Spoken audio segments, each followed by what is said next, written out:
नमस्कार. आपलं स्वागत आहे आयकॉन स्टील प्रस्तुत बिल्ड आयकॉन या उपक्रमामध्ये. आज आम्ही आलो सांगलीमध्ये आणि माझ्यासोबत आहेत यंग इंजिनियर बिल्डर डेव्हलपर अमर पाटील सर, ज्यांनी गेल्या काही वर्षांपासून या क्षेत्रामध्ये अतिशय उत्तमरित्या कामाला सुरुवात केली आहे. रेसिडेन्शियल प्रोजेक्ट्स ही त्यांची स्पेशालिटी म्हणलं पाहिजे आणि अर्थात त्यांच्या व्यवसायाची आणखीन एक खासियत आहे ती त्यांच्याकडनंच आपण ऐकणार आहोत की ते या व्यवसायात कसे आले आणि इंजिनियर ते बिल्डर हा प्रवास कसा होता, त्यांना आजवर आलेले अनुभव कुठले होते, या सगळ्या संदर्भात आपण बिल्ड आयकॉन या प्लॅटफॉर्मवर त्यांच्याशी गप्पा मारणार आहोत.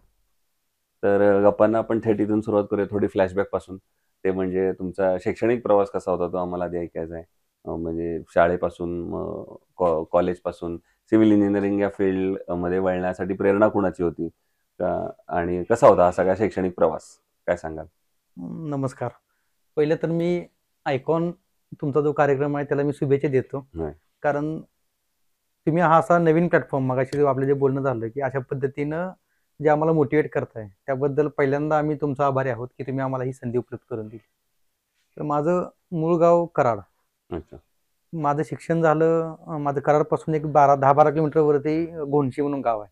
त्या गावामध्ये माझं पहिले प्राथमिक शिक्षण झालं. आमच्या गावामध्ये 4थी पर्यंत शाळा आहे. 4थी नंतर 5वीला आमच्या गावापासून एक 3 किलोमीटर अंतरावरती वाघगाव म्हणून गाव आहे. त्या गावामध्ये हायस्कूल म्हणजे 5वी पासून ते 8वी पर्यंत शिक्षण झालं आणि 9वीला आम्ही भारती विद्यापीठला शिफ्ट झालो फक्त शिक्षणासाठी. म्हणजे आमचं एकत्र कुटुंब आहे. आमच्या एकत्र कुटुंबामध्ये मग त्यावेळी फक्त शिक्षण घेण्यासाठी आम्ही 5 भाऊ 5 बहिणी असं एकत्र एक छोटं घर म्हणजे तिथं पुण्यामध्ये घर घेतलं आमच्या घर म्हणजे वडिलांनी आणि काकांनी आणि तिथं आम्हाला शिफ्ट केलं. आम्ही 5 भाऊ 5 बहिणी असे एकत्र राहून आम्ही तिथं ते भारती विद्यापीठला मी 9वीला मग आमची कोण बहीण 5वीला कुठला भाऊ 7वीला कोण 10वीला अशा पद्धतीने ते आम्ही सगळं शिक्षणासाठी आम्ही तिथे शिफ्ट झालो. भारती विद्यापीठला आम्ही 9वी 10वीला दाखल नंतर परत तिथंच मी डिप्लोमाला गेलो ऍडमिशन घेतलं आणि डिप्लोमा पण भारती विद्यापीठला झाला. माझा डिप्लोमा सिव्हिल इंजिनिअरिंग मध्ये झालाय तो भारती विद्यापीठला झालाय जवाहरलाल नेहरू पॉलिटेक्निक कॉलेजमध्ये. आता सिव्हिल निवडण्याचं कारण काय, ज्यावेळी आम्ही 11वी-12वीला होतो त्यावेळी आम्ही ज्या बिल्डिंगमध्ये राहत होतो त्या बिल्डिंगच्या समोर एका बिल्डिंगचं काम चालू होतं आणि त्या बिल्डिंग म्हणजे ते 3 गुंठ्याचा एक प्लॉट होता, त्याच्यामध्ये 6 फ्लॅट होते आणि ते आमचे नातेवाईक होते. त्यांनी ते 6 फ्लॅट 6 भावांनी मिळून बांधायचं ठरवलं होतं. जागा पण त्यांनीच घेतली होती आणि त्यांनी ते स्वतः बांधून स्वतः राहणार होते 6 जण. मग ते त्यावेळी 11वी-12वीला असताना आम्ही कॉलेजमध्ये असताना मग तिथं ते सेंटरिंगवाले यायचे, बांधकामवाले यायचे किंवा हे त्यांच्याबरोबर आमचं मग कुठं उठणं बसणं त्या कॉन्ट्रॅक्टर बरोबर असायचं. ज्यांनी काम घेतलं होतं विथ मटेरियल त्या आर्किटेक्चर होते. त्या सगळ्यांच्या बरोबर आमचं जरा थोडंसं माझं थोडंसं जरा कम्युनिकेशन होत गेलं आणि जरा इंटरेस्ट वाढत गेला की 11वी-12वीला असताना की आपण हे सिव्हिल फील्डमध्ये जाऊया. आणि 12वी नंतर ज्यावेळी थोडी मार्क्स कमी पडल्यानंतर डिप्लोमाला ऍडमिशन घ्यायची वेळ आली त्यावेळी मला आमच्या घरातले म्हणत होते की त्यावेळी मेकॅनिकल फील्ड फार फॉर्म म्हणजे जोरात होतं. सगळ्यात मेकॅनिकलसाठी फार ऍडमिशनचा रश होता. त्यावेळी मेकॅनिकल ऍडमिशन मिळणं म्हणजे फार चांगली गोष्ट होती. मग मला ते ऍडमिशन मिळत होतं 10वीच्या मार्कवरती. परंतु सिव्हिल ऍडमिशन कोण घेत नव्हतं, सिव्हिल जागा त्यावेळी व्हॅकंट होती. पण ह्या सगळ्या थोडंसं पार्श्वभूमीमुळे मी काय सिव्हिलसाठी प्रेफर केलं. मी ते 11वी-12वीला असतानाच माझ्या वहीमध्ये लिहून ठेवायचे की माझं नाव अमर पाटील म्हणून एपी कन्स्ट्रक्शन पुणे असं 11वी-12वीला असताना लिहायचो. कारण का लिहायचो तर ते बिल्डर जो कॉन्ट्रॅक्टर होता तो नाळे म्हणून एक कॉन्ट्रॅक्टर होता तिथं जो काम करायचा. तर तो नाळे म्हणून ते नाळे कन्स्ट्रक्शन पुणे असं त्याचं ते नाव असायचं.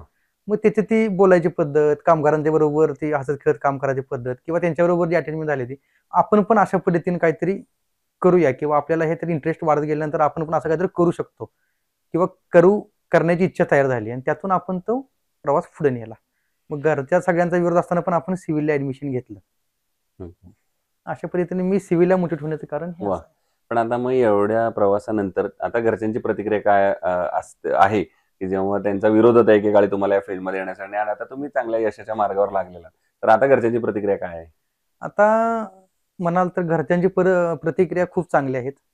कारण नंबर 1 ज्यावेळी आम्ही ऍडमिशन ज्यावेळी घेतलं डिप्लोमाला मेकॅनिकलला त्यावेळेच्या काळामध्ये म्हणजे ऑलमोस्ट 2003च्या आसपास 2003-4च्या आसपास म्हणा, तर त्यावेळी नोकरीला फार प्राधान्य असायचं. एकतर आपण शेतकरी कुटुंबातून आपण पुढे गेलो. आम्हाला कोणत्याही प्रकारचा म्हणजे व्यावसायिक बेस नव्हता. शेतकरी कुटुंबातून आपण पुढे जात असताना प्रत्येक आई वडिलांची इच्छा असते की आपल्या मुलांना शिकावं आणि नोकरी करावी आणि त्यावेळी टाटा मोटर्सला जॉब असणं ही फार मोठी आमच्या भागामध्ये फार मोठी संकल्पना होती. म्हणजे फार मोठं यश होतं की मेकॅनिकल झाला, तो टाटा मोटर्सला लागला, नोकरी लागली म्हणजे खूप चांगलं झालं, अशी एक संकल्पना होती. आणि व्यवसायाला त्या निमित्तानं तसं फारसं स्कोप देत नव्हते. परंतु आज जर बघितलं आपण 2025च्या ह्याच्यामध्ये बघितलं आपण, तर व्यवसायाकडे वळण्याचा ट्रेंड बदललेला आहे, म्हणजे वाढलेला आहे. येणाऱ्या 10 वर्षामध्ये बरीच मुलं व्यवसायामध्ये वळलीत. बरीच लोक व्यवसायामध्ये आपले स्ट्रगल करून व्यवसायामध्ये आपलं स्थान निर्माण करायला लागलेत. आणि नोकरी करताना ज्या काही अडचणी येतात, आज नोकरी करणारी व्यक्ती आणि आपण व्यवसाय करणाऱ्या व्यक्तीमध्ये ज्या काही गोष्टी आहेत, ज्या आपले आता घरचे बघतात, की आपण घरच्यांना वेळ देऊ शकतो. व्यावसायिक भागीदारीमध्ये आपला व्यवसाय असल्यामुळे थोडंसं काही घरच्या अडचणी असतील, हॉस्पिटलच्या अडचणी असतील, वयानुसार आमच्या घरच्यांचे काही प्रॉब्लेम असतील किंवा कार्यक्रम काही सुखादुःखाचे असतील, त्याला आपण 100% वेळ देऊ शकतो. ते का देऊ शकतो? तर आपण व्यवसाय करतो म्हणून. आपण नोकरी करत असतो किंवा आपण जर समजा पुण्यासारख्या ठिकाणी किंवा मुंबईसारख्या ठिकाणी एखाद्या कंपनीत जॉबला असतो, तर ह्या गोष्टी शक्य झाल्या नसत्या. त्यामुळं आमच्या घरातले किंवा घरच्या प्रतिक्रिया खूप चांगल्या आहेत, की आपण 100% त्यांना वेळ देतोय. व्यवसायाला तेवढाच वेळ देतोय, तेवढाच आपल्या आपण कुटुंबालाही वेळ देऊ शकतो. आणि हे फक्त आणि फक्त व्यवसायात शक्य आहे, असं मी मानतो. नक्कीच. महेश, तुम्ही आणखीन एक स्टोरी सांगितली, ते म्हणजे एपी कन्स्ट्रक्शनची. एक पिक्चर होता जुना, तो शांती कन्स्ट्रक्शन मध्ये होता. त्याप्रमाणे मग पुढं या सगळ्या याचं रूपांतर, स्वप्नांचं रूपांतर व्यवसायात कसं झालं आणि तो प्रवास कसा होता? आमचं डिप्लोमा झाल्यानंतर आमचा वाळूचा व्यवसाय होता. वाळूचा म्हणजे वाळू आम्ही उत्खनन करायचो आणि विक्री करायचो पुण्यामध्ये. मग डिप्लोमा झाल्यानंतर थोडंसं त्या पण व्यवसायामध्ये थोडंसं मी बघत होतो, म्हणजे थोडंसं लक्ष असायचं. त्याच वेळी जिथं आम्ही वाळू सप्लाय करायचो त्याच कंपनीमध्ये डिप्लोमा झाल्यानंतर ते म्हणले की तुम्ही आम्हाला इंजिनियर म्हणून, ज्युनियर इंजिनियर म्हणून जॉईन होताय का? आमचे सातारचेच होते, आमचे सिनियर तिथले ते प्रोजेक्ट इंजिनियर. म्हटलं ठीक आहे, अनुभवासाठी मला जॉईन व्हायचं होतं. 2 वर्ष मी तिथं नोकरी केली. नोकरी करत असताना तिथले येणारे जे अनुभव आहेत, म्हणजे त्यावेळी आपण 2007 ते 9 सालामध्ये जे काही आपण 2 वर्ष नोकरी केली, त्यावेळी आपण आमच्या कंपनीमध्ये विथ मटेरियल कॉन्ट्रॅक्ट दिलं जायचं बिल्डिंगमध्ये. म्हणजे बिल्डरशिप बिल्डिंग हे होती, कंपनी होती, म्हणजे कन्स्ट्रक्शन कंपनी होती, पण ते बिल्डिंग लाईनचं काम करायचे, म्हणजे बिल्डर म्हणून काम करायचे. मग विथ मटेरियल काम द्यायचे आणि त्यांच्यावरती लक्ष ठेवायसाठी मग आम्ही ज्युनियर इंजिनियर म्हणून असायचो, प्रोजेक्ट इंजिनियर असायचे, अशा पद्धतीने ते स्ट्रक्चर असायचं. त्याच्यामध्ये काम करत असताना एक लक्षात आलं की बिल्डिंग लाईन मधले आपल्याला अनुभव घ्यायचा होता. अनुभव 100% घेण्यासाठी आपल्याला त्या कॉन्ट्रॅक्टर बरोबर आमची मैत्री झाली. आणि मग तिथे ते कॉन्ट्रॅक्टर होते योगेश मेकले, सारंग बावीकर, की ज्यांना आजही आम्ही गुरु मानतो. ते माझे म्हणजे विथ मीटर कॉन्ट्रॅक्टर होते, पण त्यांनी मला फार शिकवलं ह्या व्यवसायामध्ये, की कशा पद्धतीनं आपण काम केलं पाहिजे, कशा पद्धतीने आपण रिलेशन बिल्ड केलं पाहिजे.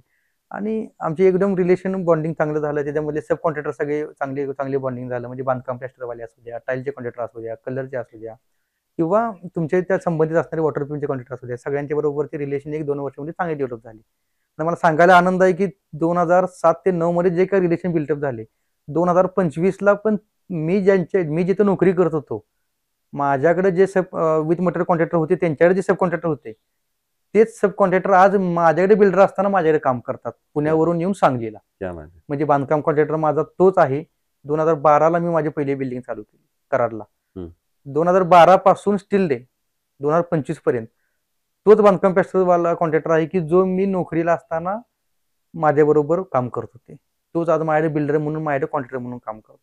आज माझ्या टाईलचा कॉन्ट्रॅक्टर पण तोच आहे की जो पुण्यावर येऊन कराडला, इचलकरंजीला, सांगलीला सगळी काम करतोय.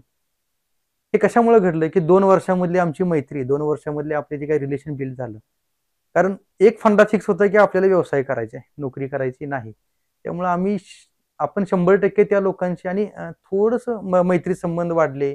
आपण त्या पद्धतीनं 100% आपले रिलेशन बिल्ड झाले, तर 100% लोक आपल्याला सपोर्ट करतात. आणि पुण्यामध्ये काम करणारी लोक, माझं तर असं म्हणणं आहे की सांगली, सातारा, कराड, इचलकरंजी, आपण कुठेही काम करा पश्चिम महाराष्ट्रामध्ये, पुणे सोडून एक सिस्टीम असते. मग त्या कॉन्ट्रॅक्टरला आपल्याला जास्त सांगावं लागत नाही. एक टीमवर्क चांगलं होतं. त्यामुळे पुण्यामधल्या कॉन्ट्रॅक्टरने आम्हाला एवढा सपोर्ट केला की त्या लोकांच्यामुळे आमचं बऱ्यापैकी कामामध्ये चांगली सुपिरियरपणा आला. एक सिस्टीम लागू राहिली आणि कामाचं स्पीड वाढलं, क्वालिटी वाढली, दर्जा वाढला आणि त्यामुळे आमचंही नाव झालं. तर अशा पद्धतीने आपण ते सुरू केलं. कारण हा आपण ज्या व्यवसाय, तुम्ही आता घरांचा व्यवसाय असेल, फ्लॅटचा व्यवसाय, याच्यामध्ये आपण जेव्हा घर बांधतो तेव्हा अल्टिमेटली असं म्हणतो की नाती बांधत असतो आपण एक बरोबर. प्रकारे, कारण ती घरं जोडत असतो आपण. आणि त्याच माध्यमातून तुम्ही या PR च्या माध्यमातून हे सगळं काम सुरू झालं. आता या त्यातल्या पुढच्या मुद्द्याकडे आणखीन एका महत्त्वाच्या, तुम्ही आता कॉन्ट्रॅक्टर आणि यांच्याबद्दल बोलत होता ज्यांनी तुम्हाला एवढी साथ दिली. तर हाच पुन्हा लेबरचा मुद्दा घेऊन आपण सुरुवात करूया, की लेबर ओरिएंटेड इंडस्ट्री असल्यामुळे यामध्ये स्किल्ड आणि अनस्किल्ड अशा दोन्ही प्रकारच्या लेबरचं पर्सेंटेज आहे. आणि अनस्किल्ड लेबरचं पर्सेंटेज कदाचित जास्त असेल जास्त. आणि त्यांना जर काही महत्त्वाची जबाबदारी दिली तर कदाचित धोका सुद्धा मोठा संभवू शकतो. तर तुम्ही कशी ही सगळी परिस्थिती हाताळता? आता लेबर बाबतीत बोलायचं झालं तर हा झाला माझा बिल्डिंग लाईन मधला अनुभव, हं. की ज्या लोकांनी मला 2012ला मी बिल्डिंग चालू केली, 25 पर्यंत काम करतात. हं. परंतु 2009 साली आम्ही जसं आता आमच्या महावीर साहेबांनी सांगितलं तसं, की आम्हाला 2009 साली आमच्याच एका मित्राने आम्हाला काम दिलं. अमित खांबे नावाने KK इलेक्ट्रिकल नावाची कंपनी होती. हं. ती कंपनी काय करायची, ट्रंकी कॉन्ट्रॅक्ट घ्यायची, म्हणजे त्याचा इलेक्ट्रिक बेस होता, त्यांचा सिव्हिल बेस नव्हता. मग ती टोटल ट्रंकी काम घेतल्यानंतर त्यांचं इलेक्ट्रिक बेस असल्यामुळे त्यांना सिव्हिल कॉन्ट्रॅक्टर पाहिजे होता. त्या कंपनीचा ओनर होता तो आमचा, ओनर होते त्यांचा मुलगा आमचा मित्र होता, आमचा क्लासमेट होता डिप्लोमाचा सिव्हिलचा. तो म्हटला की तुमच्या भागात सांगलीमध्ये आम्हाला असाच एक सोनार कारखान्याचं एक सबस्टेशनचं काम मिळाले, सिव्हिलसाठी आम्ही एजन्सी बघतोय, तुम्ही काम कराल का? ती पहिली आमच्या आयुष्यामध्ये 2009 साली आलेली फार मोठी संधी होती. 2009 साली आम्ही ज्यावेळी ती संधी हो म्हटलो, कारण आम्ही 2009 साली बिल्डिंग म्हणजे आम्ही जे नोकरी करत होतो फिनिक्स मल्टीकॉन म्हणून ज्या ग्रुपमध्ये होतो, मग तुम्हाला बोललो ते, तिथून आम्ही जॉब रिझाईन केला आणि आम्ही ते काम घेतलं. 2009 साली आमचं वय त्यावेळी 25 ते 26च्या घरात होतं, त्यावेळी आम्हाला 25व्या वर्षी 1 कोटीचं काम मिळालं होतं.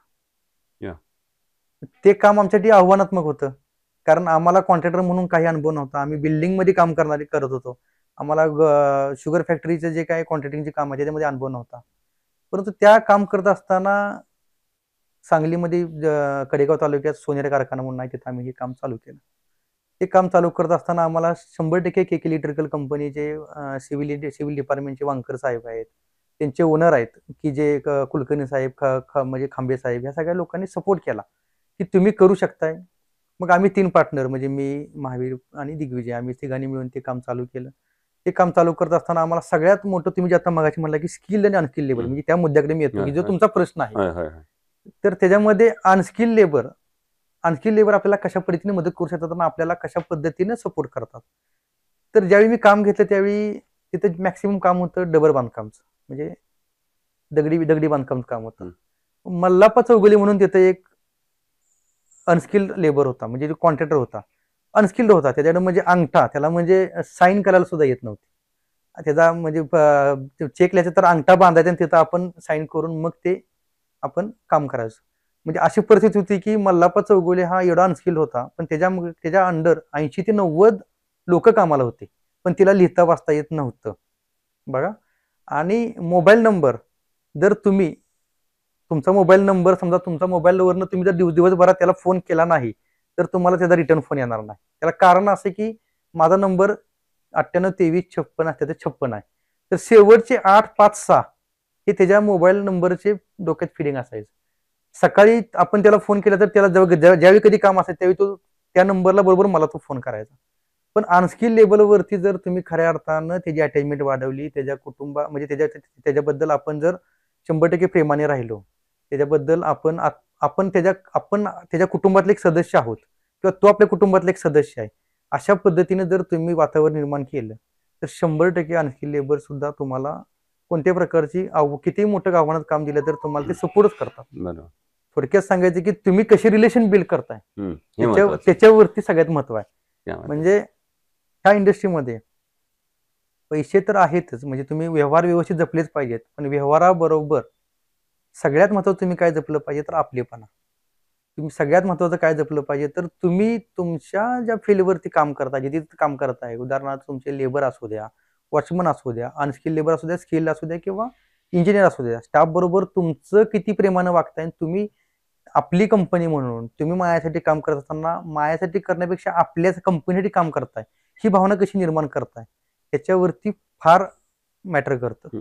आणि हे ज्यावेळी होतं त्यावेळी तुम्हाला 100% स्किल्ड असू द्या, अनस्किल्ड असू द्या, सर्व प्रकारचे लेबर तुम्हाला तुमचं काम म्हणण्यापेक्षा स्वतःचं काम म्हणून ते काम करतात.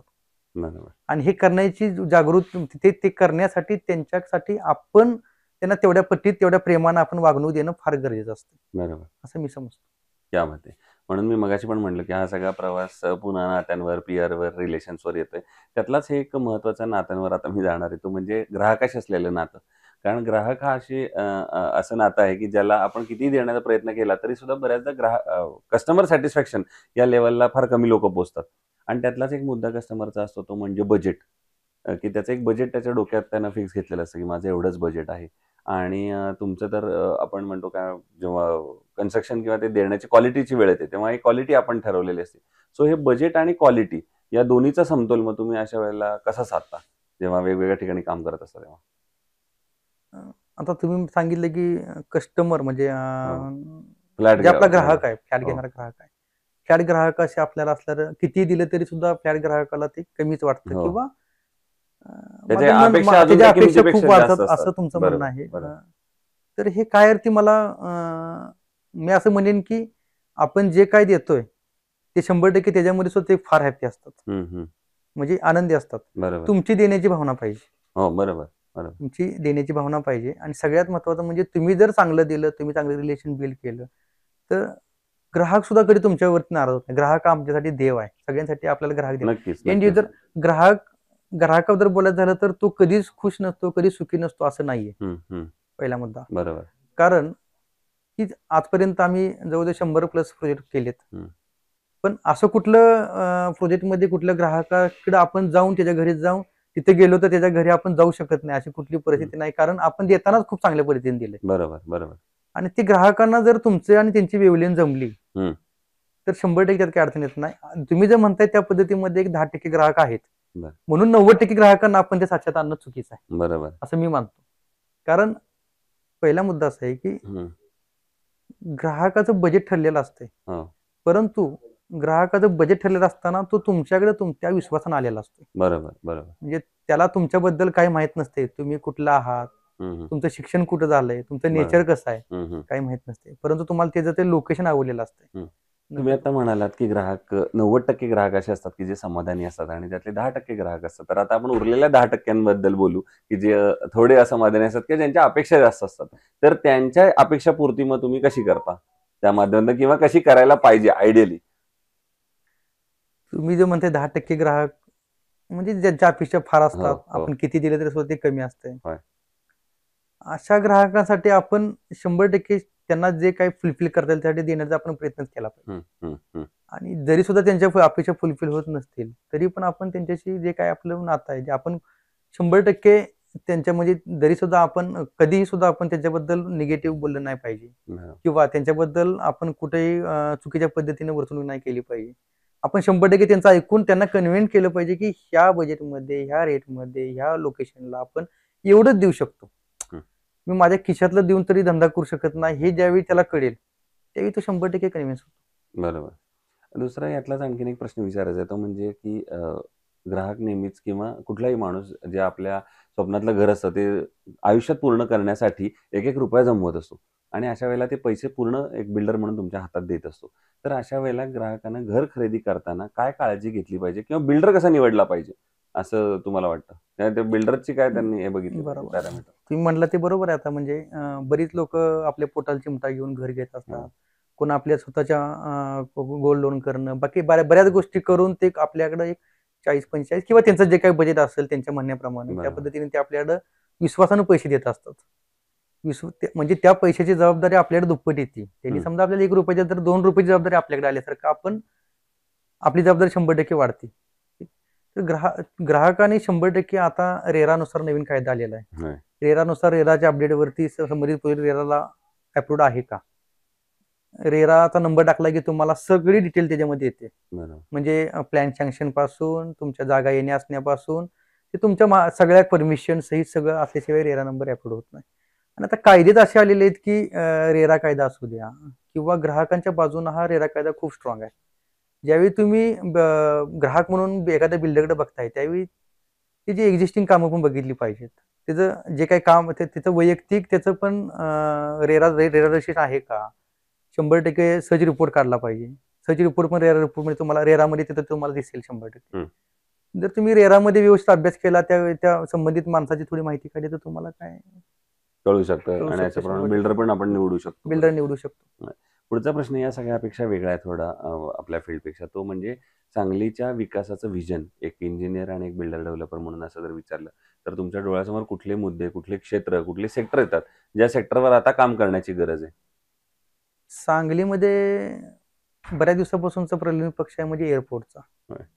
जोपर्यंत एअरपोर्ट होत नाही किंवा सांगलीला कनेक्टिव्हिटी जोपर्यंत येत नाही, म्हणजे तुम्ही बघितलं पुण्यावरून कनेक्टिव्हिटी कोल्हापूरला जी आहे, पुण्यावरून कराडला आहे, कराडवरून तुम्ही चिपळूण रत्नागिरी म्हणजे कोकणात जी कनेक्टिव्हिटी आहे, तशी कनेक्टिव्हिटी सांगलीला कनेक्टिव्हिटी नाहीये. हं. सांगलीला मूळ कनेक्टिव्हिटी चांगली झाली पाहिजे. हं, हं. ज्यावेळी एखाद्या शहराला कनेक्टिव्हिटी चांगली येईल, हं. म्हणजे सांगलीला जास्त बेस कुठला आहे तर कर्नाटक बाउंड्रीवरचं गाव आहे होय. सांगली. सांगलीमध्ये हळद मार्केट मोठं आहे, आल्याचं मार्केट मोठं आहे, हं. ऊसाची शेती मोठी आहे, शुगर फॅक्टरी म्हणजे सहकारामध्ये मोठं जाळ आहे. हं. म्हणजे आदरणीय वसंतदादांनी त्यावेळी सांगलीत वसंतदादा कारखाना काढला 1954 साली. बरोबर. म्हणजे एवढ्या मोठं विजन घेऊन चालू केला. ह्या सांगलीला 3 ते 4 वेळा ते स्वतः मुख्यमंत्री राहिले. हं. बरेच लोक बरेच चांगले मंत्री मिळाले. परंतु काय आले, सांगलीला कनेक्टिव्हिटी जो पण होत नाही, एअरपोर्ट होत नाही, तोपर्यंत सांगलीचा विकास होत नाही. त्या दृष्टीनं काय करायला पाहिजे, तर त्या दृष्टीनं पहिली ही कनेक्टिव्हिटी वाढवली पाहिजे. एअरपोर्टचं काम मार्गी लावलं पाहिजे. मग आपल्याला IT कंपनी वगैरे येतील. हं, हं. जोपर्यंत तुम्हाला कनेक्टिव्हिटी वाढत नाही तोपर्यंत तुम्हाला कुठली इंडस्ट्री येणार नाही. बरोबर. त्यासाठी कनेक्टिव्हिटी वाढवणं माझ्या दृष्टीनं मला वाटतं की ते गरजेचं आहे. फार महत्वाचं. बरोबर. आतापर्यंत काम केलेल्या प्रोजेक्टपैकी एखादा आयकॉनिक प्रोजेक्ट सांगू शकाल का, की जो प्रोजेक्ट अर्थातच तुमच्या जवळचा आहे, ज्या प्रोजेक्ट एक लँडमार्क म्हणू शकतो आपण असा झाला, तर तो प्रोजेक्ट कुठला सांगाल? डोळ्यासमोर कुठलं नाव येतं? आता ते आमचं पहिलं काम आहे ते 100% आमच्यासाठी चॅलेंजिंगच होतं. हं. म्हणजे आमचं वय बघता, आम्हाला दिलेली जबाबदारी बघता ते आम्ही सबस्टेशनचं काम केलं. हं. ते आलं ह्याच्यामधलं काम आपलं कॉन्ट्रॅक्टिंगमधलं. पण बिल्डरशिपमध्ये म्हणाल तर 2014 साली आम्ही एक विद्यानगर म्हणून कराडला भाग आहे, जिथं कॉलेज एरिया सगळा. तिथं साई गार्डन म्हणून एक हॉटेल आहे. ते शेजारी आपण ब्रह्मचैतन्य, श्री ब्रह्मचैतन्य म्हणून एक अपार्टमेंट बांधली. ती माझ्यासाठी फार आयकॉनिक आहे. बरं. कारण सांगली टोटल कमर्शियल म्हणजे मेन रोडला बिल्डिंग आणि पूर्ण कॉलेज एरिया म्हणजे जिथं 5,000 मुलांचा ड्रेन आहे. 5,000 मुलं विविध गावातून येतात. ज्या रस्त्याने, ज्या रोडनी जातात, त्याच रोडला आपला तो प्रोजेक्ट आहे. हं. तर त्या प्रोजेक्ट माझ्यासाठी फार म्हणजे आनंद झाला आणि ते आपल्यासाठी लँडमार्क झाला. तो ज्यावेळी प्रोजेक्ट केला त्यावेळी आमचं खऱ्या अर्थानं नाव झालं. आणि तो प्रोजेक्ट म्हणजे त्या रोडवरती जवळ-जवळ 20 ते 25 इमारत आहेत. त्याच्यामध्ये सगळ्यात सुंदर प्रोजेक्ट म्हणला तर मला सांगायला अभिमान आहे की तो सगळ्यात सुंदर प्रोजेक्ट हा आपला आहे. क्या बात! त्यामुळं आपलं नाव झालं. नाव झालं. बरोबर. दुसरं कन्स्ट्रक्शनमध्ये जेव्हा स्टील निवडायची वेळ येते, तेव्हा तुम्ही काय पॅरामीटर बघता? काय गुणवैशिष्ट्य बघता त्याची आणि मग ठरवता, की हे स्टील चांगलं आहे? स्टीलमध्ये डक्टिलिटीचं एक आपण बघतोय. त्याच्यामध्ये आपण लॅबमध्ये चेकिंग करून स्टीलचं पहिल्यांदा आपण लॅबमध्ये चेक करून त्यांचे रिपोर्ट घेऊन कन्सल्टंट कडून सुद्धा आपण त्या संबंधित रिपोर्ट बघून मगच आपण कन्सल्टन्सी आणि जे लॅबमधले रिपोर्ट येतात त्यानुसार आपण तो स्टील निवडण्याचा आपण निवडतो आपण. बरोबर. दुसरं आयकॉन स्टील यापूर्वीच्या कुठल्या प्रोजेक्टमध्ये तुम्ही वापरले का? आता मी करंट आता त्या प्रोजेक्टला आपण आयकॉन स्टील वापरतो. वापरले. तर कसं आहे तुमचा प्रॉडक्ट म्हणून आणि सर्व्हिस म्हणून अनुभव? खूप चांगला आहे. आयकॉन बद्दल 100% स्टील चांगला आहे. ओके. आणि तुमचं ज्या पद्धतीनं आयकॉन जाता मार्केटमध्ये ज्या पद्धतीनं आयकॉन चालू आहे, हं. तर 100% मार्केटिंग आपलं फार चांगलं आहे. त्याच्याबरोबर गुणवत्ताही चांगली आहे आणि डीलरही खूप चांगले आहेत. हं. हं. आयकॉन बद्दल सगळ्याच बाजूने आम्ही सुख समाधानी आहे 100%. बरं. आयकॉन बद्दल काही प्रॉब्लेम नाही. प्रॉब्लेम. आणि आता अगदी शेवटचा प्रश्न म्हणजे या क्षेत्रात जे नवीन तरुण इंजिनियर्स येतात, जसं तुम्ही कॉलेजेसमधली मगाची आठवण सांगितली, मैत्रीची आठवण सांगितली, तशीच मैत्री असणारे पुन्हा काही मित्र जर एकत्र येत असतील आणि त्यांना नवीन या क्षेत्रात पाऊल टाकायचं असेल, तर तुम्ही त्यांना काय सल्ला द्याल या क्षेत्रात येण्यापूर्वी? नवीन सांगाल तर आता अशी परिस्थिती आहे की कॉलेज पण भरपूर आहे, सिव्हिल इंजिनियर पण भरपूर बाहेर येतात. परंतु आता आम्ही बिल्डर म्हणून काम करत असताना आम्हाला एक मोठं चॅलेंज आहे म्हणजे स्टाफ आपण ज्यावेळी निवडतोय त्यावेळी मुलं मात्र जॉबला त्या पटीत मिळत नाहीत. आणि मिळाली तर त्यांची पगाराची अपेक्षा असते की आपणच त्यांना शिकवायचं. मी असं म्हणत नाही की त्यांना काही माहीत नसते, पण टेक्निकली नॉलेज आणि प्रॅक्टिकल नॉलेज ह्या 2 गोष्टी वेगळ्या आहेत. हं, हं. तर येणाऱ्या नवीन पिढीने टेक्निकल नॉलेज घेऊन बाहेर आलेले असते. प्रॅक्टिकल नॉलेज म्हणजे मी जसं मगाशी तुम्हाला म्हटलं की कॉलेजमध्ये शिकवत नाहीत की तुम्हाला लेबरशी काय बोलायचं आहे. कॉलेजमध्ये तुम्हाला शिकवत नाहीत की कॉन्ट्रॅक्टर बरोबर तुम्हाला रिलेशन कसं बिल्ड करायचं. ते तुम्हाला प्रॅक्टिकलीच ग्राउंडवरती करावं लागते किंवा प्रॅक्टिकली साईटवरती ते सगळं शिकावं लागते, बघावं लागते. ह्या सगळ्या गोष्टी ह्या नवीन मुलांनी सुद्धा म्हणजे एकीकडे असं होतंय की व्हॅकन्सी नाहीत, पण दुसरीकडे अशी परिस्थिती आहे की मुलं पण मिळत नाहीत. त्यामुळे येणाऱ्या नवीन पिढीने 100% एक प्रोजेक्ट घेतल्यानंतर तो स्टार्ट टू एंड करायला पाहिजे. शिकायच्या उमेदीने करायला पाहिजे. सुरुवात ज्यावेळी होईल त्यावेळी पगाराकडे न बघता किंवा आता काय झालंय सिव्हिलमध्ये बाहेर पडलेल्या मुलाला आयटी एवढा पगार आपण देऊ शकत नाही. आणि आपलं कंपॅरिझन आयटीच्या मुलांच्या बरोबर होतंय. तर ह्या सगळ्या गोष्टी जर करत असताना त्यांनी सुरुवातीपासून शिकण्याच्या भूमिकेने जर काम केलं आणि 100% एक प्रोजेक्ट हातात घेतलेला संपेपर्यंत ते जर थांबला आणि व्यवस्थित सगळ्या म्हणजे फुटिंग पासून कलर पर्यंत किंवा पोझिशन देण्यापर्यंत काय काय अडचणी आहेत त्या सगळ्या समजून घेतल्या, तर मला वाटतंय भविष्य काळामध्ये त्यांना खूप चांगली संधी मिळेल. धन्यवाद. तर ते इंजिनियर, बिल्डर, डेव्हलपर अमर पाटील सर आणि त्यांनी सांगितलं त्याप्रमाणे एक क्षेत्र आहे की ज्याच्यामध्ये तुम्हाला प्रॅक्टिकल अनुभव सगळ्यात जास्त महत्त्वाचा. आपण म्हणून साईट हीच ती प्रयोगशाळा आहे की जिथे तुम्हाला बरोबर. प्रॅक्टिकल सगळे करायचे आहेत आणि त्या साईटवर काम करण्यासाठी तुमचं प्रॅक्टिकल नॉलेजचा बेस चांगला असणं महत्त्वाचं आहे. तो आधी तुम्ही पक्का करा. सुरुवातीच्या काही काळात पैशाची अपेक्षा करू नका, पण त्याच्यानंतर पैसा हा तुमच्या सोबत येईलच जेव्हा तुमच्याकडे हे नॉलेज असेल, एक्सपिरियन्स असेल. आणि आता सरांनी सांगितलं त्याप्रमाणे उलट मुलं मिळत नाहीयेत अशी पण वेळ आहे. त्यामुळे या क्षेत्रात नक्कीच संधी आहेत चांगल्या. तर तुम्ही या क्षेत्रात अगदी बिनधास्तपणे या. पुन्हा एकदा आपल्या मनापासून आभार की तुम्ही आलात आणि आपले व्ह्यूज शेअर केले. भविष्यात सुद्धा अशाच आयकॉनिक प्रोजेक्टची निर्मिती आपल्या हातून घडावी याच आयकॉन स्टीलतर्फे मनपूर्वक शुभेच्छा. थँक्यू.